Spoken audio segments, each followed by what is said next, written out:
कुरान मजीद फुरकान हमीद के अंदर फरमाया अल्लाहु वलियुल्लज़ीना आमनू युखरिजुहुम मिनज़्ज़ुलुमाति इलन्नूर।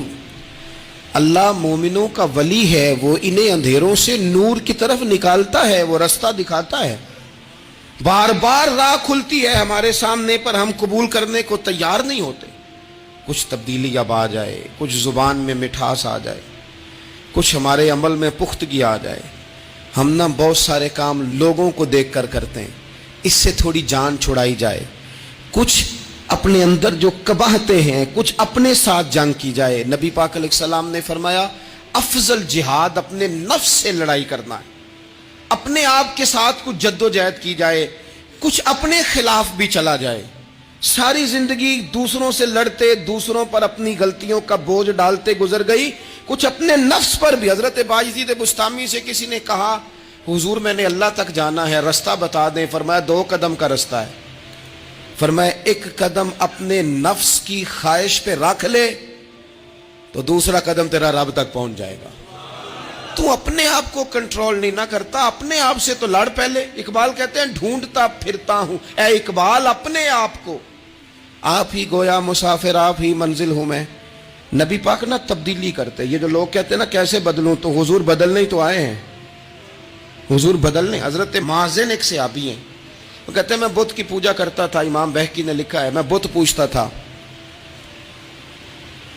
एक दिन मेरे बुत के अंदर से आवाज आ गई तू कब तक मुझे पूजेगा, मदीने में तो हुजूर जलवा फरमा हो गए हैं।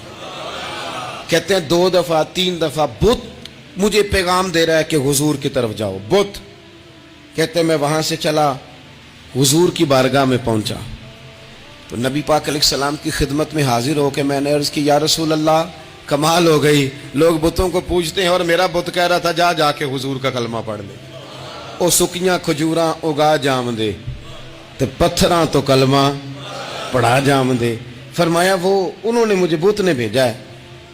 हजरत माज़िन कहते हैं हुजूर की बारगाह में आया, नबी पाक ने कलमा पढ़ाया तो मैंने अर्ज की हुजूर मेरे अंदर कुछ कबाहतें भी हैं, किसी की चीज देख के मेरा जी ललचा जाता है, मैं चोरी कर लेता हूं, बदकारी का भी मिजाज है, शराब नोशी भी हो जाती है। कहते हैं हुजूर ने मेरे सीने पे हाथ रखा, मेरे लिए दुआ कर दी। आप फरमाते हैं गर्दन ऊंची थी कभी नीची नहीं हुई थी, पर वो कलमे की क्या बरकत आई कि ऐसा सर झुका कि वो झुका ही रहा। ऐसी तब्दीली आई कि आ गई, नफरत हो गई। कहते हैं हराम माल आता है तो मेरी तबीयत पे बोझ बन जाता है। मैं अक्सर दोस्तों से कहता हूं कि हम ना हमारे यहां लोगों का अजीब मिजाज है, वो अपना माइंड सेट कर लेना, कभी ज़हन बना लेना ये चीज हराम है तो वो कभी भी हलक से नीचे ही ना जाए।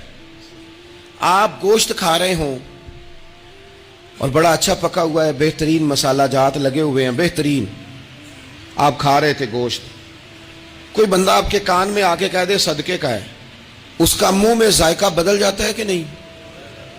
भाई गोश्त तो वही है, ये कैसे बदल गया? क्योंकि आपके ना वहां कंप्यूटर में फिट है कि सदका मेरे लिए दुरुस्त। आप वो कहते हैं ये तो फॉर्म बन गया। भाई ये क्या बन गया? चले इससे भी आगे चलते हैं।